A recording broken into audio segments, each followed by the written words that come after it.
Yaxşı, baxaq. Tabeli mürəkkəb cümləyə. Tabeli mürəkkəb cümlənin sadə cümlədən və tabelsizdən əsas fərqi odur ki, burada bir cümlə digərindən həmişə asılı olur. Bir cümlə digərindən asılı vəziyyətdə olur.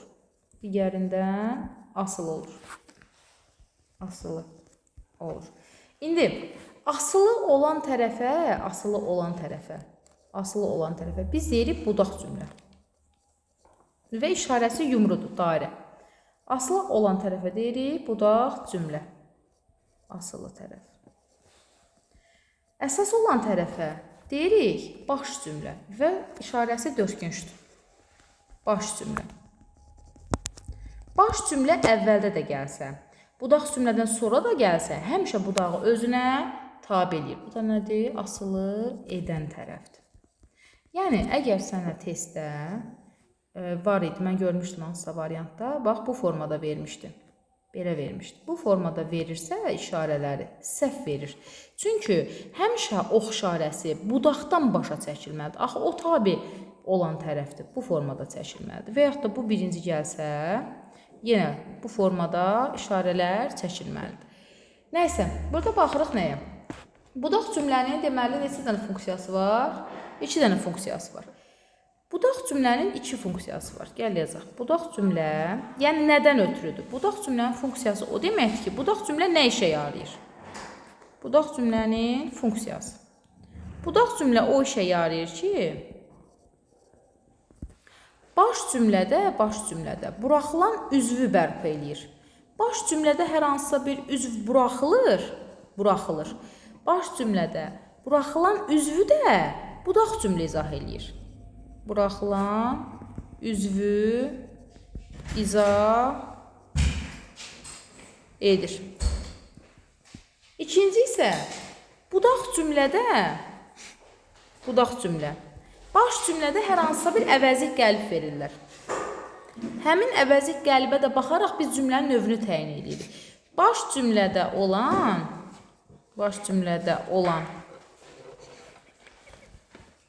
əvəzlik qəlibi neyir? Əvəzlik qəlibin məzmununu açır. Gəl nümunələr əsasında baxaq. Görək hansı cümlə, hansı funksiyanı yerinə yetirir. Gəl qırmızı ilə yazaq. Bax, bayaqki cümləni təkrar eləyək. Deyirəm ki, atam demişdi ki, evə çörək alım. İndi baxası olsaq bu cümlədə, bu arada bu iki bitişlik olmamalıydı, mən bitişdirdim. Atam demişdi deyə bir cümlə tam cümlə sayılmır. Atam demişdi. Adama deyirlər nəyi? Görsəm çatmır nəsə. Nəyi sualına cavab verən üzv çatmır. Nəyi sualına cavab verən üzv çatmır? Çatmır deyə biz onu nə edirik? Gətiririk başqa bir cümlədə bərpa eləməyə çalışırıq. Çatışmayan məzmunu gətirib başqa bir cümlədə bərpa eləməyə çalışırıq. Deyir, atam demişdi ki, evə çörək alın. Çatışmayan məzmunu bərpa eləyən cümlə budaq cümlədir. Budaqdır. Cümlənin özü isə başdır. Baş cümlədir. İndi baxaq, hansı funksiyaya uyğun oldu? Baş cümlədə buraxılan üzvü izah eləyir. Burada nəyi sualına cavab verən üzv buraxılmışdır. Bu cümlə ona görə gəldi ki, həmin o buraxılanı sənə izah eləsin, çatdırsın. Deməli, budaq cümlə hansı funksiyanı daşıyır? Birinci funksiyanı daşıyır. Aydındır? İndi ki, bir dənə də məsəl üçün, kitabdan nümunə deyək. Burada nə var? Heç burada yazmayıbdır ki, nümunədə. Məsəl üçün, başqa birində yazaq. Deyirəm ki, mən çox qalın yazır. Mən demişdim ki, yox, demişdim dedik də, mən bilirdim ki, və bu cümlədən sən nə başa düşürsən? Mən bilirdim ki, heç nə. Cümlə tam deyil, məzmunu çatışmır. Mən bilirdim ki, adama deyirlər, nəyi bilirsən? Nəyi? Aydındır. Nəyi sualına cavab verən üzv çatışmır cümlədə. Onu gətirib nə ilə bərpa eləyəsən? Budaq cümlə ilə. Mən bilirdim ki, məsəl üçün, sabah iclas olacaq. Olacaq. İndi burada baş cümlə hansıdır, budaq cümlə hansıdır? Cümlənin özü baş cümlədir. Onda çatışmayan izah eləyən də budaq cümlədir. Bu cümlənin strukturu nətər olacaq? Bax, bu formada. Aydındır. Yaxşı, bu bizim birinci funksiyamıza aid nümunələr. İndi ikinci funksiya nədir? İkinci funksiya deyir ki, baş cümlədə olan bir əvəzlik qəlib olur və budaq cümlə onun məzmununu açır. Əvəzlik qəlib. Əsasən əvəzliklərlə, işarə və sual əvəzliklərindən ifadə olunan sintaktik bir üzvdür. Ona baxaraq cümlənin həm hansı budaq cümlənin növündə olduğunu təyin edə bilirik, həm də ki, bilirik hansı üzv buraxılıbdır. Gəl baxaq. Bax, bircə ondan razıyam ki, bircə ondan razıyam. Bax, bu sənin əvəzlik qəlibindir. Budaq cümlə, bax, ya buraxılır, ya buraxılır. Burada bir boşluq olur. Buraxılan üzvün yerinə boş qoyuram da. Burada nəsə buraxılıb. Budaq cümlə gəlib onu o boşluğu doldurmaq üçün sən budaq cümlədən istifadə edirsən. Ya da buraxılmır. Məzmununa oxşar bir söz, işarə eləyəcək bir sözlə verilir, amma sən yenə başa düşmürsən. Mən bircə ondan razıyam. Sən yenə başa düşmədin də mən nədən razıyam, düzdür? Amma ortada buraxılmayıb, işarə edici bir söz qoyulubdur. İndi budaq cümlə gəlib, bu işarə eləyən sözün mənasını aydınlaşdıracaq. Bircə ondan razıyam ki, özümdən narazıyam. Deməli, budaq cümlənin iki funksiyası var. Nə cürsüz? Budaq cümlənin iki funksiyası var. Ya buraxılan üzvü izah eləməkdir, ya buraxılmır üzv. Səndən ötürü naməlumdur üzv. Bunu versə belə, sən heç nə başa düşmürsən. Bunun məzmununu açmaq üçün nə edəcək? Budaq cümlə işlənəcək. Bu nədir? Əvəzlik qəlibdir. Əvəzlik qəlibə baxaraq sən cümlənin hansı budaq cümlə olduğunu təyin edə bilərsən. Məsəl üçün, bircə ondan razıyam. Ondan hansı cümlə üzvüdür? Razıyam. Nədən? Tamamlıqdır. Deməli, bu tamamlıq budaq cümləsidir. Aydın oldu? Bu əvəzlik qəlibin mənası harada açıldı? Budaq cümlədə. Və yaxud əvəzlik qəlib olmur, ortada bir boşluq olur. O boşluğu nə ilə doldurursan? Budaq cümlə ilə. Aydın oldu budaq cümlənin funksiyaları. Deməli, budaq cümlənin iki funksiyası var. Bir baş cümlədə buraxılan üzvü izah eləyəcək, bir də baş cümlədə olan əvəzlik qəlibin məzmununu açacaq. Başqa nə deyək? Bunu dayandırım. Yaxşı. Deməli, şərt və budaq cümlələrdə, şərt və qarşılaşdırma budaq cümlələrində. Gəl baxaq. Şərt, bir də qarşılaşdırmada. Şərt və qarşılaşdırma budaq cümlələrində nə əvəzlik qəlib olmayacaq, nə buraxılmış üzv olmayacaq. Sadəcə olaraq baş cümlənin məzmununu budaq cümlə daha da dəqiqləşdirəcək. Gəl baxaq nümunələrə. Deyirəm ki, məsələni ona desək, hər şey həll olar. Özdə qarşılaşdırma və şərt budaq cümlələrində həmişə birinci budaq gəlir. Həmişə birinci budaq gəlir. Bu budaq cümlədir. Budaq. İndi gəl başa baxaq. Bayaq dediyimiz görək elementləri burada görə bilirikmi? Hər şey həll olur. Bax, cümlə tamamilə tamdır. Hər şey həll olur. Nə heç nə buraxılmayıb, nə də ki, əvəzlik qəlib zad yoxdur. Hər şey həll olur. Amma budaq cümlə onun məzmununu daha da aydınlaşdırır. Deyir, məsələni ona desək, hər şey həll olur. Aydındır? Hər şey həll olur cümləsində heç bir üzv nə buraxılmayıb, nə cümlədə boşluq yoxdur, nə əvəzlik qəlib yoxdur. Amma budaq cümlə onun birbaşa məzmununu izah edir. Daha da aydınlaşdırır, daha da dəqiqləşdirir. Deyir, məsələni ona desək, hər şey həll olur. Bu formada deyirik ki, şərt budaq cümləsində əvəzlik qəlib olmur, buraxılmış üzv olmur. Budaq cümlə, baş cümlənin yalnızca məzmununu izah edir. Ümumi məzmununa aid olur. Başa düşürük? Və yaxud da Birində yazaq. Deyirəm ki, nə qədər çalışdımsa, onu razı sala bilmədim. Dedik ki, şərtlə qarşılaşdırmada həmişə birinci nədir? Budaqdır. Düzdürmü? Deməli, bunun da birinci tərəfi budaqdır. Bu budaqdır. Hələ buna dəymirik. İndi gələk əsas cümləni oxuyaq, baş cümləni oxuyaq. Onu razı sala bilmədim. Görürsən, heç bir buraxılmış üzv müşahidə eləmirik, heç bir əvəzlik gəlib görmürük. Onu razı sala bilmədim cümləsi tam cümlədir. Amma bu budaq cümləsi ondan ötürü var ki, bunun ümumi məzmununa aid olsun və daha da aydınlaşdırsın. Deyir, nə qədər çalışdımsa, onu razı sala bilmədim. Bu budaq cümləni oxuyanda biz başa düşürük ki, onu razı salmaq üçün xeyli çalışıb məzmununu başa düşürük. Ona görə də deyirik ki, şərt və qarşılaşdırma budaq cümlələrində budaq cümlə baş cümlənin ümumi məzmununa aid olur və onu izah edir. Nə buraxılmış üzvü, nə də əvəzlik qəlbi izah eləmir. Başa düşdük? Daha sonra. Yaxşı. Deməli, tabeli mürəkkəb cümlədə bağlayıcı vasitələr. Tabeli mürəkkəb cümlədə bağlayıcı vasitələr. Sənə düşəcək sualın yəqin ki 90% mahiyyəti bundan ibarət olacaq. Deyəcək, baş və budaq cümlə bir-birinə nə ilə bağlanır? Bunu görmək lazımdır. Tabeli mürəkkəb cümlədə bağlayıcı vasitələr. Cümlələr bir-birinə nə ilə bağlanır? Bağlayıcı vasitələr.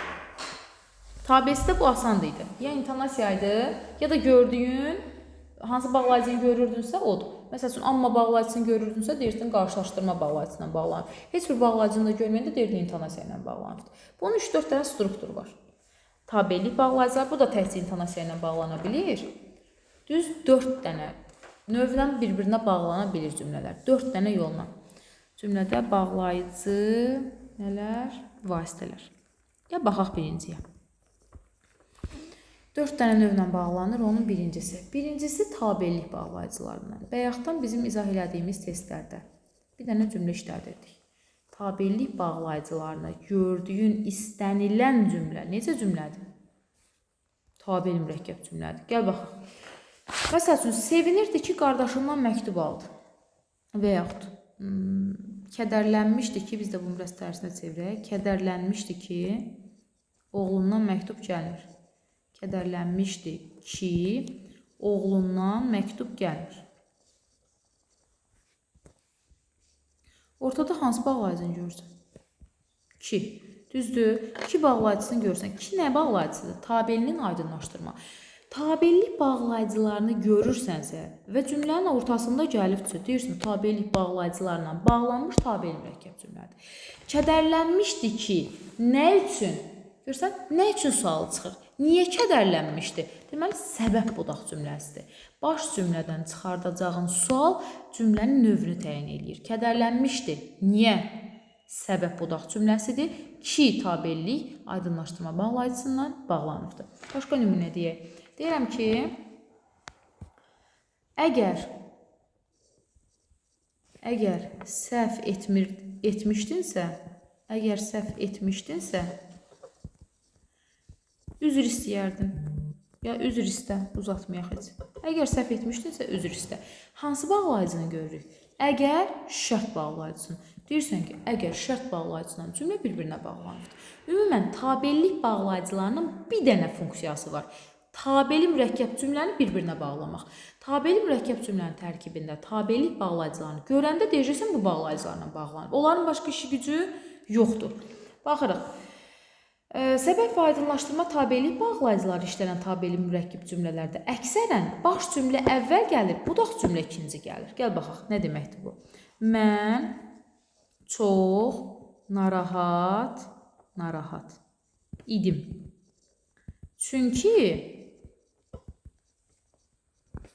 Çünki atam evə gəlməmişdi, qayıtmamışdı. Nə deməkdir? Bu deyir ki, tabellik, bax sən belə yadında saxla. Tabelilik bağlayıcıları olan tərəf budaq cümlədir. Ki istisna. Ki həmişə yox, 95 bunun da istisnası var maalesef. Ki olan əksər cümlələr 95% hallarda baş cümlə olur. Amma digər tabelilik bağlayıcıları olan tərəflər həmişə budaq cümlədir. Məsəl üçün, burada çünkini görürük də. Çünki nədir? Bağlayıcıdır, tabelik bağlayıcı. Deməli, bu olan hissə, bax, bura. Bu olan hissə nədir? Budaqdır. Budaq cümlədir. Bu hissə isə baş cümlədir. Bu onu deməyə çalışır ki, tabelilik bağlayıcıları olan hissə budaq cümlə olur. Hansı tərkibdə varsa, həmin tərkibdə olan cümlə budaq cümlədir. Digər tərəf baş cümlədir. Yenə təkrar edirəm, ki istisna. Ona baxarıq, kinin hələ problemi uzundur. Ki bağlayıcı ilə işlənən elə cümlələr var ki, budaq da birinci gələ bilər, baş da birinci gələ bilər. Buna baxarıq. Deməli, uşaqlar, tabeli mürəkkəb cümlənin baş və budaq cümlələrini bir-birinə bağlayan birinci vasitəmiz nədir? Tabelik bağlayıcılar. Tabelik bağlayıcılarını harada görsən, nə deyəsən? Deyirsən, cümləni bir-birinə bağlayıb. Çətindirmi? Yox. Bayaqlar, məsəl üçün, nümunələr var idi. Düzdür, doğrudur, doğrusu, düzü, hərçənd, hərçənd ki. Tək tabeli bağlayıcılarından daha yaxşı ora qayıdarıq. Düzü, doğrusunu 4-cüdə izah edərəm. Məsəl üçün, hərçənd ki, hava qaralmışdı, onun işləri hələ də bitməmişdi. Onun işi hələ bitməmişdi. Belə bir cümləyə baxaq. Hələ bitməmişdi. Əgər sən cümlənin başında hərçənd ki bağlayıcısını görürsənsə, heç axıra qədər oxumağına ehtiyac yoxdur. Çünki tabelik bağlayıcılarının işlənə biləcəyi bir məqam var. Tabel mürəkkəb cümlə.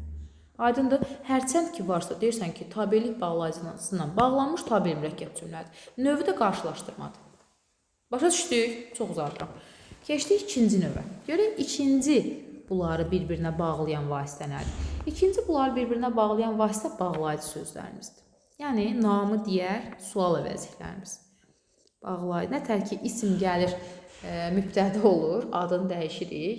Bu demək çox da doğru hesab eləmirəm, sifət də mübtədə ola bilər. Amma ismi ən çox nəyə oxşadırıq? Mübtədiyə oxşadırıq. Bağlayıcı sözlərdə bizim sual əvəzliklərimizdən yaranır. Ən çox, həmişə yox. Bağlayıcı sözlərdə nədən yaranır? Ən çox sual əvəzliklərindən.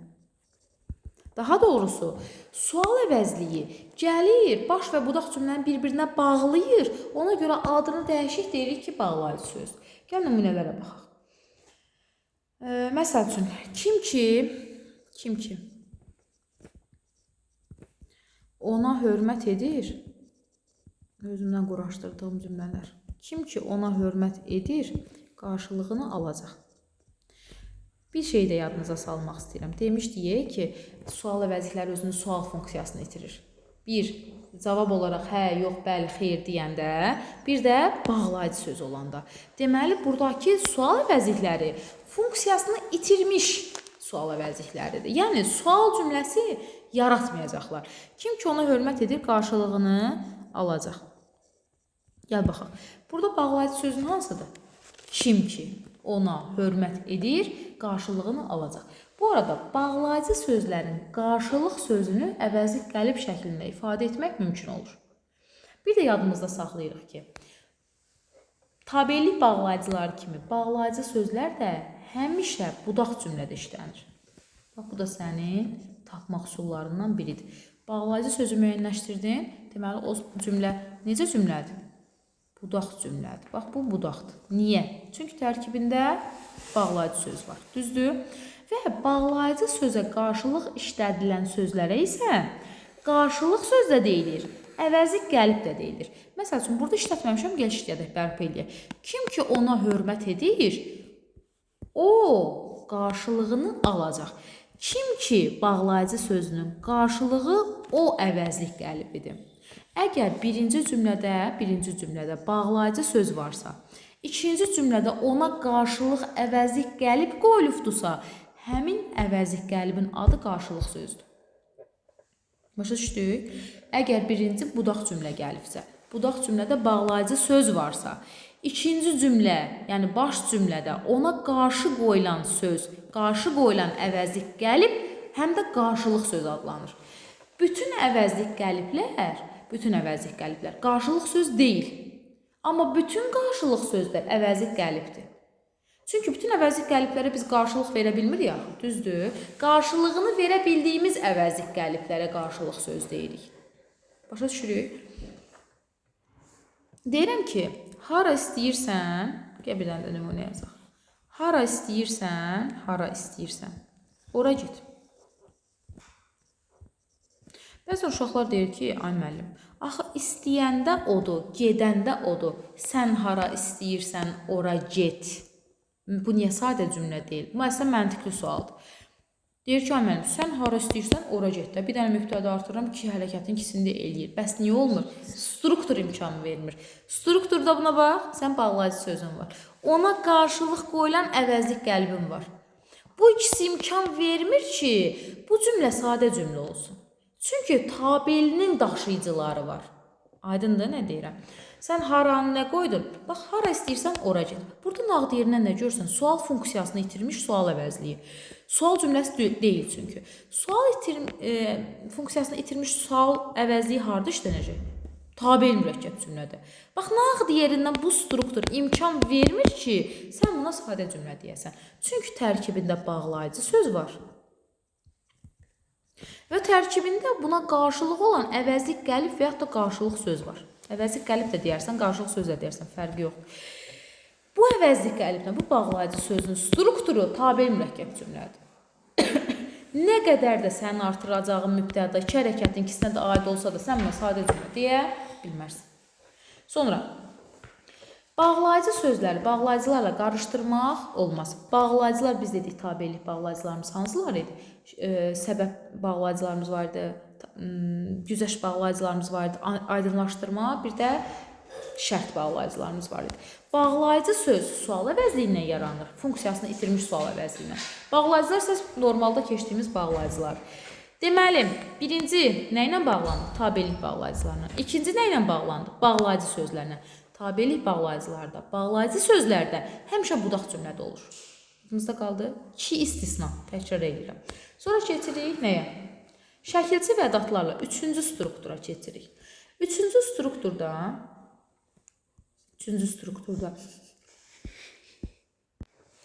yaxşı, üçüncü vasitələrimiz şəkilçi və ədatlar.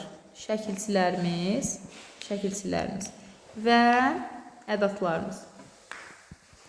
Bir də modal sözlərlə, bayaqlar modal sözləri 2 də demək istədim, amma saxladım ki, digərinə aiddir. Modal sözlərimiz.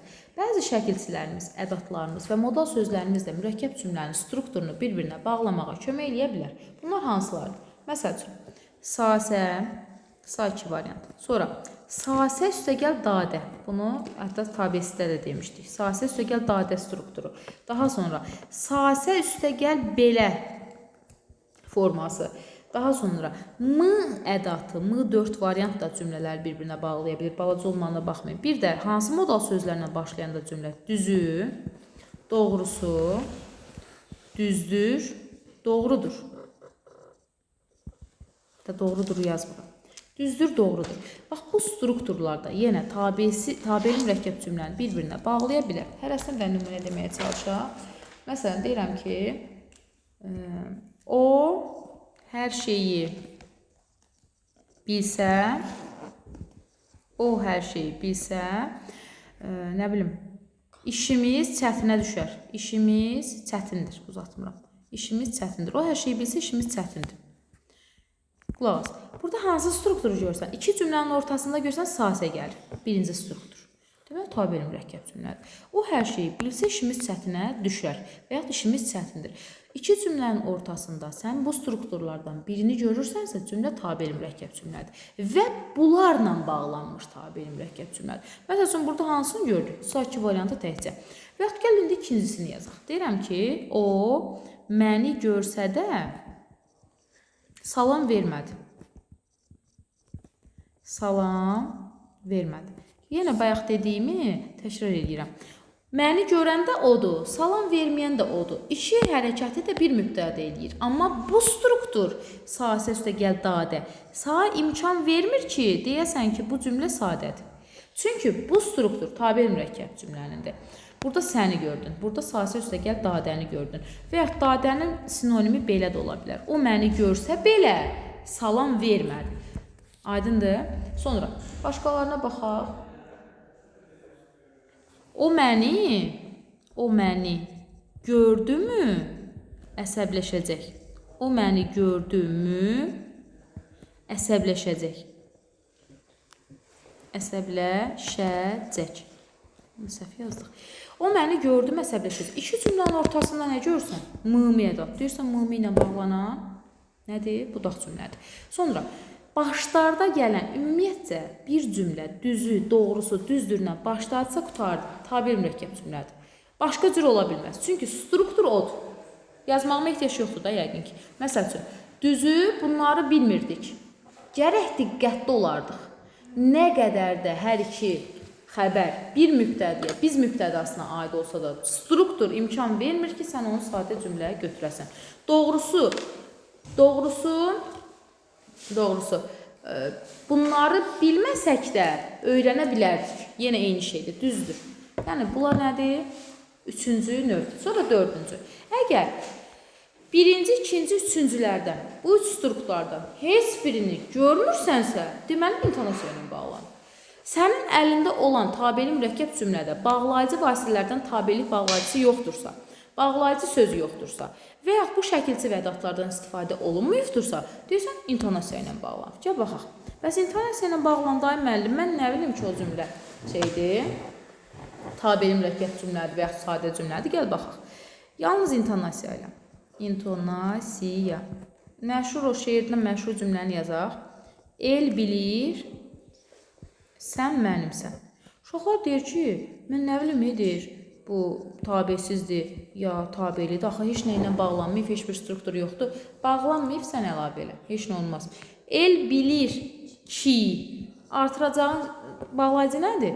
Ki bağlayıcı. Ki bağlayıcı nədir? Tabelik bağlayıcı. Tabesiz ola bilər? Xeyr. Və ya başqasını deyək. Deyirəm ki, neçə il idi? Neçə ildir?